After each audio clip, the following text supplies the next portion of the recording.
Hello guys, welcome to art and craft with Sara. আর আজকে আমি বানাচ্ছি কি বলো তো? হ্যাঁ, আজকে আমি বানাচ্ছি একটা বার্থডে গিফট আইডিয়া। এটা হচ্ছে নাম কি আমি ঠিক বলতে পারবো না, কিন্তু এটা অনেকেই দেখছো, প্রায় সবাই দেখছো। এটা অনেক ট্রেন্ডিং ছিল এক সময়, এখন আমি এসে বানাচ্ছি। আর প্রথমে আমি একটা কার্ডবোর্ডকে সাদা কাগজ দিয়ে কভার করে নিয়েছি, তোমরা যে কোনো কালারের করতে পারো। আর তারপর আমি পিঙ্ক কালারের একটা ক্লে নিয়ে নিছি। তোমরাও এখানে যে কোনো কালার নিতে পারো, তোমাদের ইচ্ছা। আমি পিঙ্কের মধ্যে একটা কম্বিনেশন করছি। আর এখানে হচ্ছে ক্লেটা অনেক নরম ছিল, গলা গলা টাইপের, তাই একটু করে নিচ্ছিলাম, না হলে ওই চিটচিটা ভাব থাকতেছিল। আমি এটাকে গোল গোল করে এখানে লাগাবো। আমি প্রথমে তো ভাবছিলাম গোল করে চ্যাপটা করে দিব, কিন্তু পরে আমার মনে হলো গোলটাই ভালো লাগবে, তাই আমি গোল করেই করলাম। এই যে আমি এখানে গোল করে নিচ্ছি, এভাবে সবাই গোল করে নেবেন। আর একটু ছোট বড় এক একটা সাইজ হলে অত সমস্যা নাই, চলবে।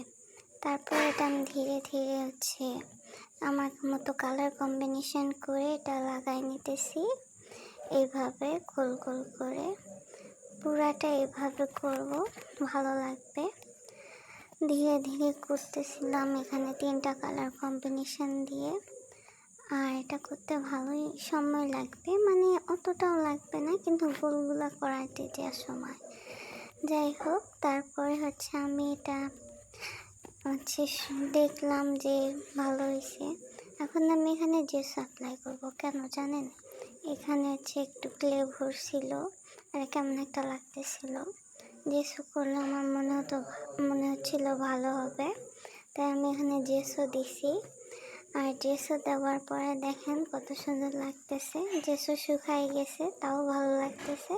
তারপরে দেখো আমি কি করছি। আমি এখানে আমার স্পেশাল ডেটার মান্থ ওইভাবে ড্র করে নিছি। তোমরা তোমাদের মতো করে করবে।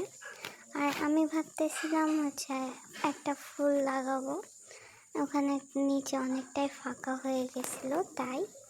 তো এই ফুলটা তো সবাই বানাতে পারো, কে না পারো এই ক্লে দিয়ে এই ফুলটা বানাতে। আমি এই ফুলটাই বেশিরভাগ বানাই। ফুলের কথা ক্লে দিয়ে যদি মাথায় আসে, এটাই সবার আগে আসবে ফার্স্টে। তাই আমি এটা বানাচ্ছিলাম। আর এটা বানানোর সময় আমি সাদা অ্যান্ড হলুদের কম্বিনেশন করছি। আমার কাছে সাদা হলুদ বেশি ভালো লাগে, ওটা কি যেন একটা ফুলের মতো লাগে। যাই হোক, তারপরে আমি এখানে সবুজ ক্লে দিয়ে পাতা বানাই নিছি একই রকমভাবে 2টা। আর এখানে লাগাই নিছি নিচের দিকে 3টা জিনিস লাগিয়ে নেওয়ার পরে আমি এখানে ওগুলো একটু ডিটেলস দিছি। তারপর দেখো, this is the final look. সুন্দর না? হ্যাঁ, ভালো লাগলে অবশ্যই লাইক করে দেবে, কমেন্ট করবে, সাবস্ক্রাইব করবে অ্যান্ড আমাকে সাপোর্ট করবে। আর এটা এখানে রেখে রাখতে পারো, টেবিলের এক কোনায়, ভালো লাগবে, সুন্দর লাগবে। আর তোমরা চাইলে এটা দেওয়ালে টাঙায় দিতে পারো। আমার কাছে এগুলান ছিল ডবল সাইডের টেপ, তাই আমি ডবল সাইডের টেপ দিয়ে লাগাই নিচ্ছি। এই যে ডবল সাইডের টেপ দিয়ে আমি লাগাইছি, তোমাদের দেখাচ্ছি, থামো। ডবল সাইডের টেপটা সবার কাছে থাকে না, এই জন্য যাদের নেই তারা সুতা দিয়ে করতে পারেন। For watching.